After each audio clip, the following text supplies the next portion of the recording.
Cool. Well, hello everyone. Thanks for coming to join my talk. I really appreciate the support from everyone here. And hopefully I can give everyone something to take away from this as well.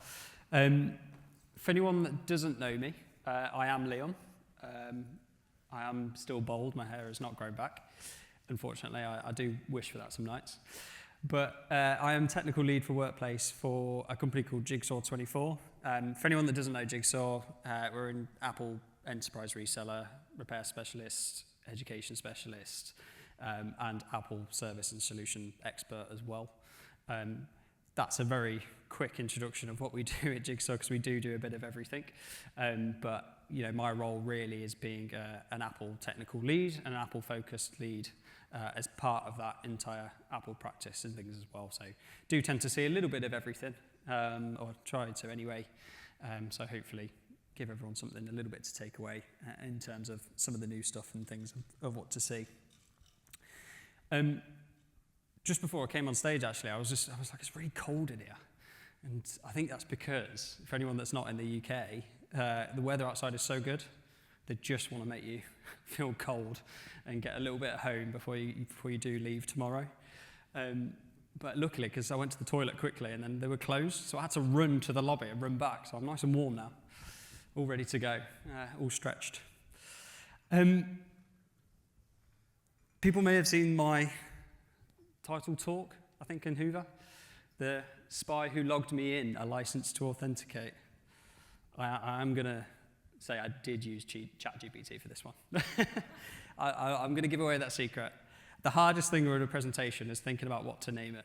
I think that's, for anyone who's done a talk, anyone who's in the room who's doing a talk this week, just naming presentations can be hard. We know that we know the content, we know what we want to put in it, but what do I give it? So yeah, and unfortunately this isn't the next James Bond movie, and I am not the next James Bond. Just to put that out there, I don't think I'm going to get that role, but you never know. You never know. Amazon, although I don't think anybody wants to see me in my swim shorts as well, to be honest, but you never know. The main premise of the talk today really is to talk about how we manage identity in terms of our Mac devices on Apple, right? So, you know, this is something that we've taken for granted for quite a while, and there's some things in here that everybody's aware of. But really to help drive a conversation into, well, actually, you know, our users, they use these devices every day, they're logging into our services. How do we actually manage that user's identity? What is the best way to provide the best experience, but also try and be as secure as possible, do this as safely as possible, and do what's right for your environment, right? So everything I talk about today, there might be things that work really well in your environment, and you don't want to change that, right? And there might be the things that you go, well, actually, yeah, no, that's interesting. I can take that away. I want to learn more. So, you know, hopefully there is a little bit in here. Before we do that, I do always think sometimes it's important to know about where you came from, right? So we talk about identity, we talk about how users log into Macs, we talk about how they log into services.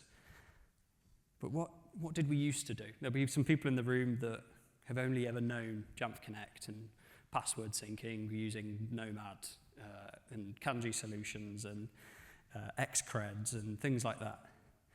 There's a lot of people in the room that used to do AD binding and have seen this screen many a times, having to re-authenticate at this screen over and over and over again and going, why are you losing connection all the time?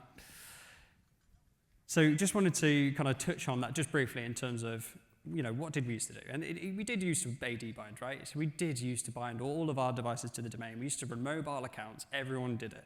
Some people still do it. Worked really well for static environments, you know, devices that aren't leaving an on-premise location, typically for universities and things.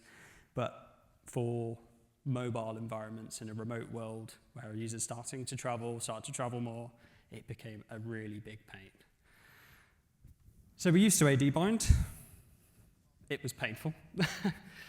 Now we don't. And that sums it up. There will also be people in the room who used to do stuff before AD binding.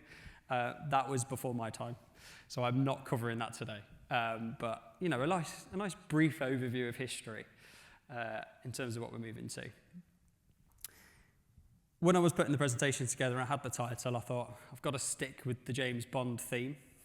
I thought, how can I put this presentation together? So I thought, oh yeah, James Bond drinks martinis. I thought, I'll stand up on stage and I'll drink a martini as well. I'm not doing that. I'll have water. I did think about doing a cocktail masterclass as we go through it. If you do have the martini ingredients with you right now, you can follow along. I'll be amazed if you do. But, it is there if you need to. You can take this home. If you learn anything today, you'll learn how to make a martini. So I've taught you all something. But it's incredibly simple, believe it or not, because there is just 3 ingredients. So this presentation is split into 3 parts. So we're going to look at the starting ingredient. How these users, or how do our people log into our devices, right? That's the thing we start with. Someone's going to come to the device, they're going to need to log in, right? That's the first step of what they're going to want to do.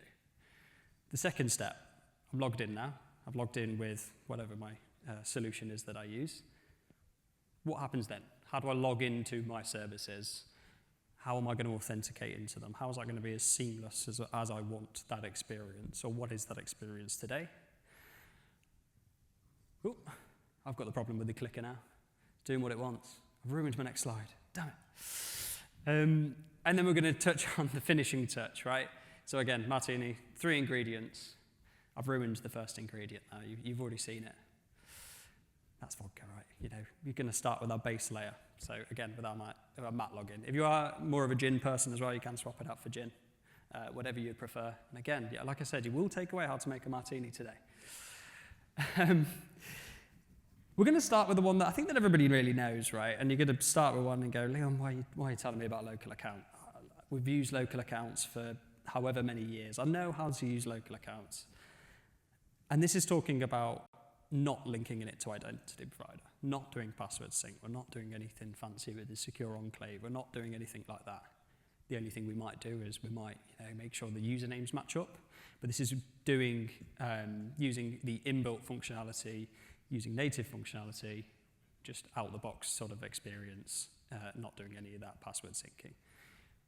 But the interesting things here is, right, and I think it's like I said with the AD brand, right, it's important to know where you've come from, it's important to know what's out there when you start to look at different solutions that you start to use. So like I said, right, it's built in natively. We can control the password policy through MDM, really simple. Again, I guess most people will know this. We can sync the username. I say sync the username, we can match the username with enrollment authentication and customization. So when the user comes to use the device and set up the device, we can pre-fill that username field, again, as most people are probably aware of, with their Entra ID, Okta, Google, whatever that may be. One of the interesting ones here is MDM-enabled user. So when we start to look at that second ingredient and about when the users are on the device, it's an MDM-enabled user. I can do user-specific deployments. I can make sure I can map that mail username. I can deploy those user-level certificates. And I think to make this bit slightly more interesting as well, I've added a little bit of a did you know, just to try and catch everybody out a little bit. And we can set password complexity with regex. Now, I don't know who's going to use this, if I'm honest. It's overly complicated, I think, for a lot of people, and a lot of people that want to go and try this. Maybe don't deploy that in production. If you come up with a complicated regex and deploy it, your users will absolutely hate you. Because for anyone that doesn't know, regex will be you can basically set the password policy to be whatever you want. It has to be a specific thing that matches that particular bit of regex that I've written. So yeah, maybe don't use that. Maybe use the inbuilt functionality, unless you need to, right? It is there if you need to use it. Supported by declarative device management. A lot of the things that Apple have been talking about for a while and other people have been talking about, we can make sure that the device is starting to manage more of the password policy rather than the MDM, so the experience is a lot nicer. And we get a lot more screens in the top right, like that one there, that says, oh, the password policy has been updated. I'm not going to do anything just yet. But when you log out or the password needs to be reset, we'll do that then. And one more sort of nugget of information here that I think is really cool is we got similar iPhone rate limits. And this is not something that I think everybody is aware of, which is why I wanted to add it. And did you know, does anybody in the room know how many attempts you get for rate limits for logging into a Mac? Go on. Before it starts to slow you down. Yeah. Do you know what the maximum amount of attempts that you'd get? Oh, it's cheating. I was in a room with Ulrich in January where we had this exact conversation, so I know he's cheating because I know he knows this. But for anyone that didn't hear him, it's 30. You get 10 at the login window, 10 for recovery, and 10 for file vault. After that, the secure enclave, nope, gone, can't log in anymore. You have to rebuild that Mac. So yeah, don't end up in that situation, because that will be it. And it's still interesting, right? I ran a poll on Hoover beforehand, and we'll go through some of these results as we go through. I got 57 responses, and I put it as trusty local account, because we know it works. 10 people are using that out of 57, so it's quite a high number, right? People trust it, which is why I called it trusty. One of these solutions that everybody else knows is about as well, and again, I'm not going to go into massive amount of detail here, because I imagine most of the room have tried this, using this, know about this already, have seen it, lived it, done everything with it, is password syncing with a third-party solution. A password syncing solution like Jamf Connect, Kanji Passport, an open source solution like Xcreds, or maybe used Nomad in the past, which is a lot of that code now has gone into the really great solution with the guys at theoccasional and Xcreds, but obviously Nomad became Jamf Connect. And I think from a history perspective, that's important as well, right? Because Nomad came in to outmake AD binding a lot better, and then Jamf Connect came in and then enabled us to start to sync our passwords with our cloud identity provider as we became more remote working. As we started to get out a lot more, it kind of started to make a little bit more sense for introducing these solutions. I know most people use these solutions today because of things like account provisioning. They're really great for that. I can log in my ID, sets up my account, fine. Bit of a challenge with that, might not be an MDM-enabled user. So I spoke about that on the previous slides, but you might not be able to do user-level things. Might be a challenge depending on certain environments, might be not. But it's just a nice solution, right? I think a lot of us have been doing this for a few years now. We kind of trust this solution, and I don't think really it's going to be a shock to anyone that in the poll that I ran, this is the top solution by some way. And a lot of people are still doing this. And this will start to make sense as I go through the slides, why I'm saying this. And then we got platform single sign-on. So this is Apple's approach to building in identity management and identity logging in natively into the OS. And I think when Apple first announced this, everybody got really excited. Everyone wanted to get hands-on. I want to use this now. I want to go and use it. They announced it in 2022 at WWDC. We all got really excited, and then realized none of us could use it because we needed to wait for identity support. So we sat around for a year, maybe even longer. And so I put but really 2023, but I think but really it's probably more 2024 that a lot of people started using it. So it's actually not been around for a lot of people for that long. And that comes in 3 flavors. That comes with a password syncing solution, which I'll touch on after this, secure enclave, and then a smart card. I don't have enough time to cover all of them, so I've taken smart card out. But for anyone that wants to know more about smart card, we can have a conversation afterwards. And I think there's some really good talks that have been before around using smart cards and YubiKeys to log in. But a lot of the same functionality that you see today are available for the smart card side as well. So a lot of it will start to make sense. This starts to build off the extensible single sign-on, so a lot of us using today, and again, more on this later, right? Because that's part of our second ingredient of when the user's logged in and how they're logging into our identity. But this is, providing a really interesting sort of path for Apple. It's bringing in that more identity management into the native OS. Maybe we trust it a little bit more. Maybe we might get a better experience or not a better experience, depending on some people's opinions. There's some good chats in Hoovers about what people's perceptions are of this and how it's really working for people. I've got some videos for anybody that's not seen it and not played with it, because I think it's sort of really interesting in terms of that user experience and that user change. And then there's been a lot of changes in some of the later macOS versions as well. So we're going to start with password syncing, and you'll see why I'm starting with all the password syncing solutions first. I'm just going to take a bit of water. So similar to the third-party solutions that we spoke about, so similar to Jamf Connect and all those other solutions, this is about syncing the password in line with our identity provider. But again, built in natively into Apple, so we're kind of using their technology in this instance to sync that password with Entra, sync that password with Okta, and others that are potentially out there. But I think most people in the room might be using things like Entra and Okta. But this is about their solution, right? So how a lot of people are using this today is just to do password syncing. If we want to do username, we want to do account provisioning, it's a little bit more difficult. I think that's my political and polite term of way of putting it. A lot of people won't use this for account provisioning. You can't really for one-to-one deployments. So if you want to sync the username, you're using it again, enrollment authentication and customization, using the tools that are built in to be able to do this. We spoke about account provisioning. I said some people are using it, some people are not. It can do account provisioning, but requires a bit of a hands-on approach at this specific point in time. So if you want to do account provisioning for universities, colleges, things like that, tend to get to go and do that authentication bit first, then log out, then anybody can log in.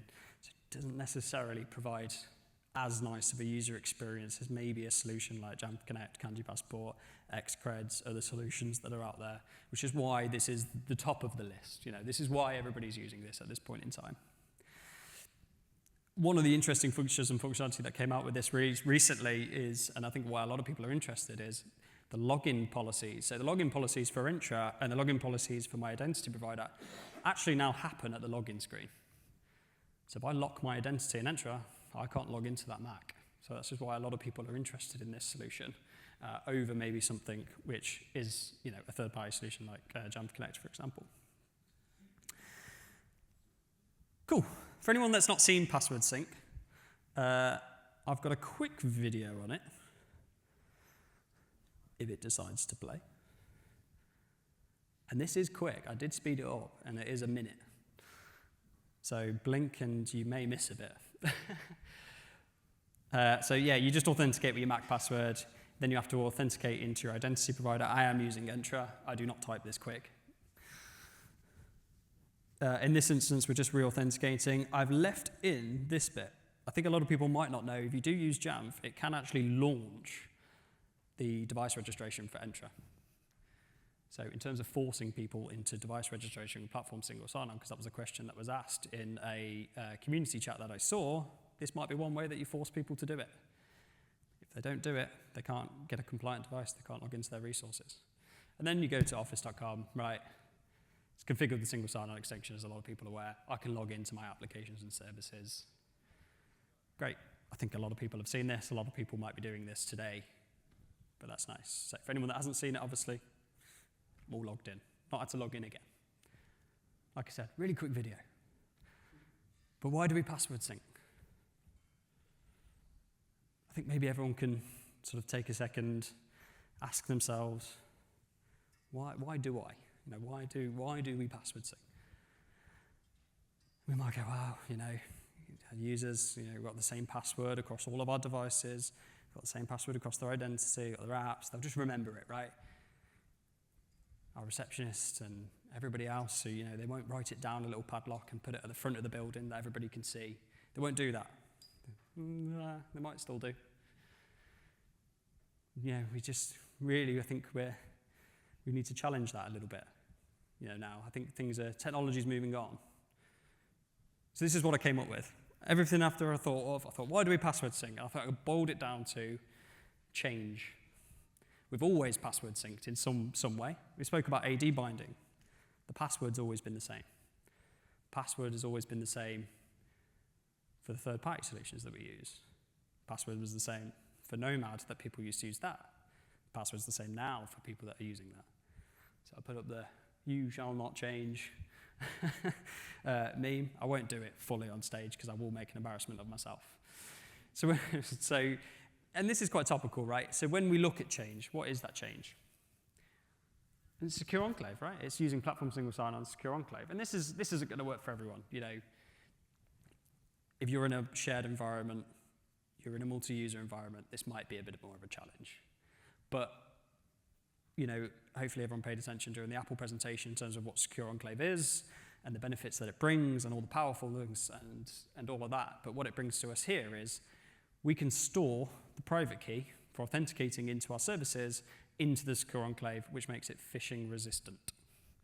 So when our users are clicking on God knows what URL, putting in their details, things like that, we're starting to move to a passwordless environment. And again, I've got a video in terms of what an experience might look like in terms of this.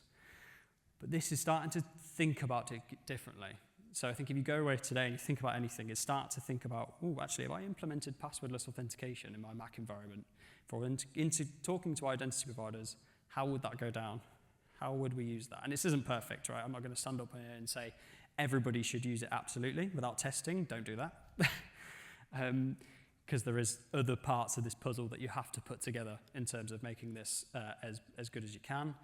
And I think Graham yesterday talking about zero trust, and he put, what's the most important bit? User comms. You know, it's the same here really. When you start to deploy different solutions and things, making users aware of what is it you're deploying and why, ultimately.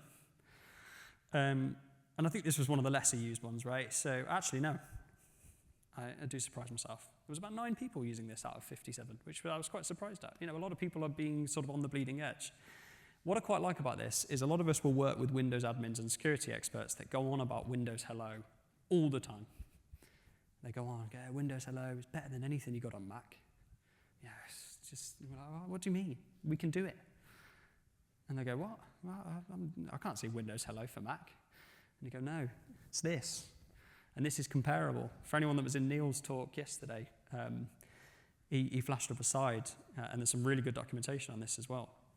Next time you're with your Windows admins, or you're with your security experts, show them platform single sign-on secure enclave, because the approach is very similar. So let's look at a video. This is a completely passwordless experience. And you're going to stop me here and go, this is a password, and it says password. You're going to try and catch me out. But think of that as a pin. Think of that as you accessing your iPhone. You don't say that I put a password into an iPhone. You say that you put a pin in, or use biometrics, authentication, and things. But that was the only pin I've put in. Everything here in this video is no more passwords. Everything is passwordless. So I used my iPhone as a passkey to begin with to do the authentication. And you can see here that I've logged into Office as well, and I logged into Chrome. For anyone that doesn't know, Chrome now supports single sign-on extension. Get that deployed out to your users that love Chrome. They'll love you forever. What's nice is, as well, I saw someone talking about Safari profiles and platform single sign-on. You can launch Chrome in private mode, and you can do different authentications. It doesn't acknowledge the single sign-on extension. So I could show you that video there, which was quite nice, of me authenticating with a passkey, which I just created on device. Now again, sorry, blinking, you'll miss that, but I can share that with you afterwards and share with you how I did that. One thing I forgot to put in the video, and then as I was sort of going through my slides, was the experience of, you know, how do I know it's all set up and how does it work? One thing I noticed here is I called my test user, and people would notice Peter Parker. But I have a James Bond themed slide deck. I don't know why I did it. And I could not be bothered to re-record that video.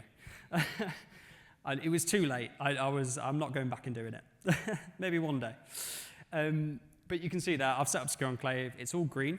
It's constantly doing that authentication back, using that private key that's stored in Secure Enclave. My user doesn't need to authenticate with any password here. But I can repair and re-authenticate here as well. Someone also put in there, I've never seen a platform single sign-on configuration set up.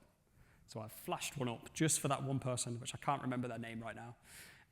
But the Microsoft documentation is actually really good on platform single sign-on. I know people are probably just saying Microsoft documentation and really good in the same sentence. Yes, platform single sign-on documentation is actually really useful and really great for that. So let's just recap on that one. So you'll see here that we've got Secure Enclave and password. Nice little overview. Again, I did steal this from Microsoft. Sorry, Neil, if you actually did this yourself. I did steal it. But nice little overview here of what features is available for Secure Enclave and what features are available for password. And you'll see, we can see the phishing resistant, the passwordless experience, the passkey support. So if you're looking to do passkeys, you know, and you've got Entra, you might want to start looking at Secure Enclave.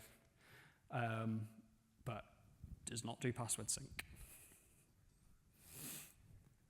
And a few things to finish on for that one. So did you know, as of 15.4, and a few people have spoken about device attestation this week, it now supports it. So you can be absolutely sure that the device is a real device and the user is who they say they are, and the device is who they say they are, and the device is managed by MDM before they authenticate and leverage platform single sign-on. And then the other one I stole from the documentation because I've not seen anybody ever talk about it is you can do device and silent registrations with platform single sign-on, but nobody supports it yet. So we talked about that whole platform single sign-on experience, and a few people said, oh, it could be better. There might be a way to make it better. Have a conversation with your MDM providers and identity providers making that possible. So let's move to our vermouth. And again, our second part of our martini. This isn't a complicated cocktail, which is nice. So our Postmat login. So a lot of people know about this already. A lot of people are using this. After Neil's presentation, I think everybody with Entra is going to be using this because you now need this for device registrations and device compliance. So if you don't do this today, and you go away and you go to work on Monday, start looking at this now. Now works with Chrome. Again, blink and you'll miss it. I think I didn't see the announcement initially and came across it. I was like, oh, that's nice. Went to go in and use it. It didn't work. Right. A little bit of Googling on Mac admin Slack, like everybody does. And someone's always found the answer on Mac admin Slack. Put that flag in, that URL into Chrome, switched it on, all worked. Nice. Done. So if anyone wants that and it's not working, that is why. I think that it's a bug and I think they're going to fix it. But it is there. But that's great, right? You know, this has been great. This was released in 2019. This helps us authenticate once, share that authentication token with all our different services, all our different applications, and we're in, right? Authenticating. And I think we kind of forget what it was like before. You know, I think back in 2018 and before this was announced, users had to authenticate into loads of different apps, loads of different services, and it was a bit of a grind. But they don't have to, obviously, with this. And this is just an extension of platform single sign-on as well. They both are together. So if you do platform single sign-on, you will have this as well. But you can do this without platform single sign-on. So if you don't want to go into platform single sign-on yet, but you don't have this, and you are doing device compliance, like I said, and you have Entra, do this tomorrow.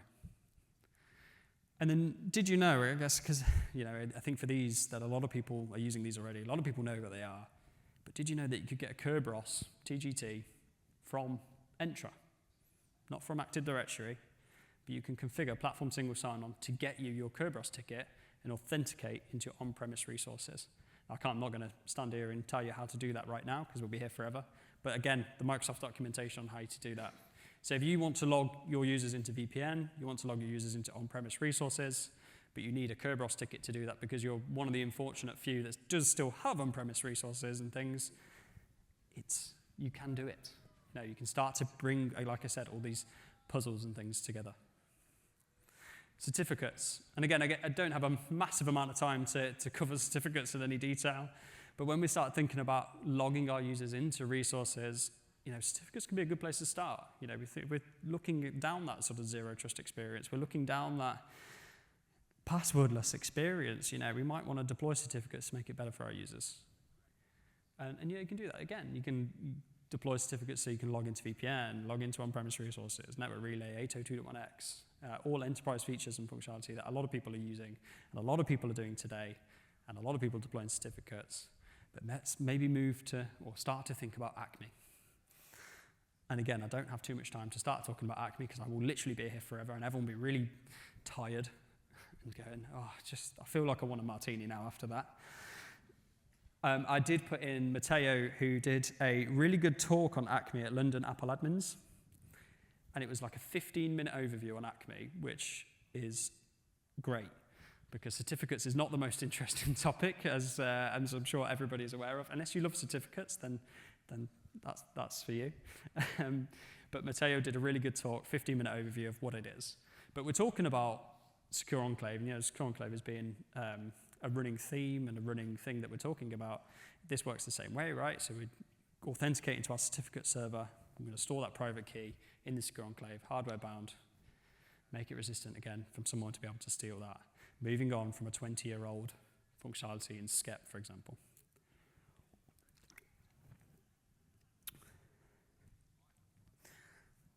So if you were following along with your cocktail, we are on the last step, so you can have it now. You can put your lemon peel in, you can put your olive in, whatever it is that you want to drink. And just want a few things to finish. This is an interesting one, right?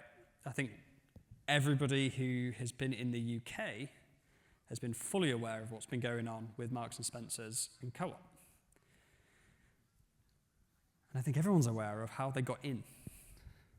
Phoning up, doing social engineering, pretending to be someone else, getting their passwords, and getting their multi-factor authentication token, and logging in as that administrator user, and then once they're in, spread out from there.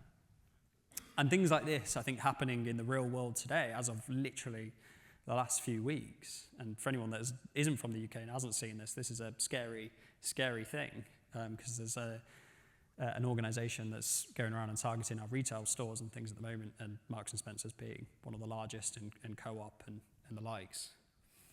Makes you start to think, maybe we should be moving on from passwords.